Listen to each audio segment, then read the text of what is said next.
संभाजी भिडे म्हणतात की मराठा काय समाजाच्या ते ते असं संभाजी भिडे ह्याच्यावर काही कॉमेंट करायच्या लायकीची माणसं आहेत. काही प्रश्न विचारतात म्हणून की तुम्हाला भेटायचे नाही म्हणजे कारण हल्ली असे प्रश्न इथे विचारतात म्हणजे असं एकंदर आपल्या लोकांचा दर्जा फार उंच गेलेला आहे. संभाजी भिडे अमुक तमुक हे की रक्षाबंधन म्हणजे शुभेच्छेशिवाय दुसरं काय त्याच्यामध्ये हा सण भारतामध्ये घरोघर फाळला जातो आणि त्यामुळे साहजिकच नाही की लोक वाट बघत होते भगिनी वाट बघत होत्या तो दिवस आज उजाडला आहे माझ्या अंतःकरणापासून शुभेच्छा.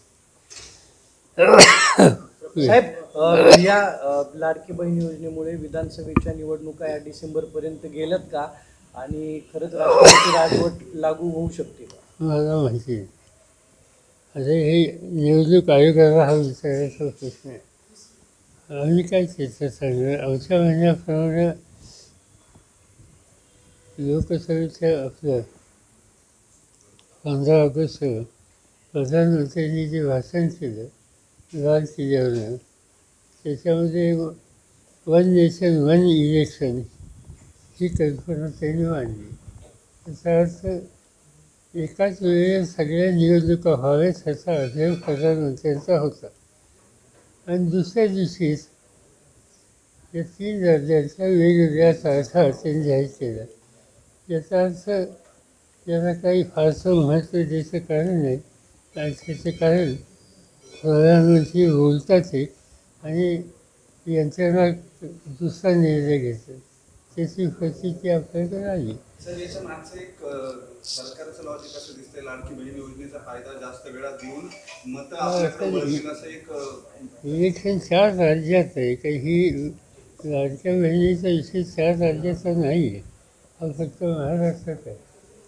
ज्या वेगवेगळ्या योजना त्यांना आहेत, वेळ भेटावा म्हणून पुढं महाराष्ट्राची ढकलले असं वाटतं का?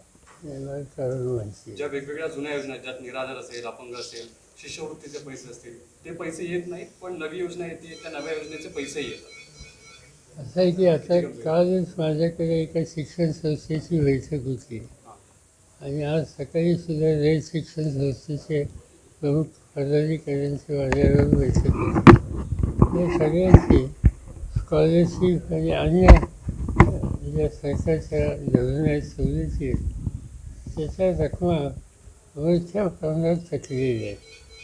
म्हणजे ज्या राज्य सरकारची अनेक धोरणं आहेत अनेक स्कीम आहेत अनेक लहान रस्त्यांच्यासाठी सुविधा दिलेली आहे त्यासाठी लागणारी रकमेची तरतूद आज नाही आहे आणि असं असताना आणखी नवीन आर्थिक ऊर्जा वाढवली जातं शेवटी मुख्यमंत्री त्यांची सहकारी याच्या संबंधीची भूमिका मांडते लोकांच्या सोबत.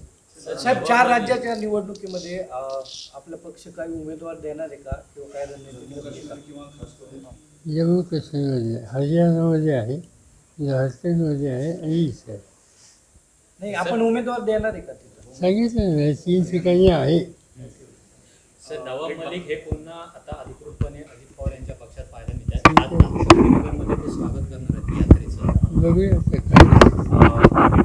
अजित पवारांच्या वक्तव्याबाबतचा प्रश्न आहे. ते असं म्हणतात की 7-8 वेळा बारामती लढलो, आता बारामतीमध्ये रस नाही, असं पुण्यात 2 दिवसांपूर्वी त्यांनी म्हटलं. असं आहे की प्रत्येक व्यक्ती जे सार्वजनिक जीवनात आहेत राजकारणात आहेत निवडणुकीला सामोरं जाण्याची भूमिका त्यांनी बजावलेली असते त्याला आपला निर्णय घ्यायचा अधिकार आहे. त्यांना जिथं अनुकूल वातावरण वाटत असेल तिथं जनतेने करतात. आता यांच्या मनात नक्की काय मला माहिती आहे. अलीकडे ज्या मुलाखती त्यांनी दिल्या त्यात पवारसाहेब हे वंदनीय आहेत आणि त्यांच्यावरती टीका करणं योग्य नव्हतं असं ते सांगायला लागले. सर यापूर्वी उलट पाहायला मिळालं. माझ्या काही ऐकण्यात नाही आलं.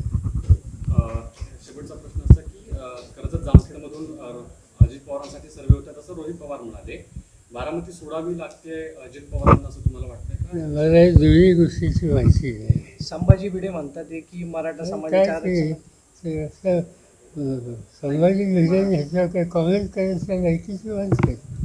काही प्रश्न विचारतात केजरीवाल तुम्हाला भेटल्या का? आणि म्हणून की तुम्हाला भेटायचे नाही म्हणजे कारण हल्ली असे प्रश्न इथे विचारतात म्हणजे असं एकंदर आपल्या लोकांचा दर्जा फार उंचावलेला आहे. संभाजी भिडे अमुक तमुक.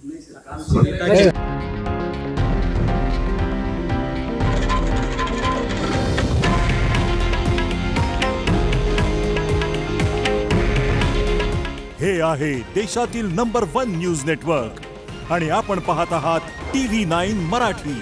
काळजी तुमची, हित महाराष्ट्राचं.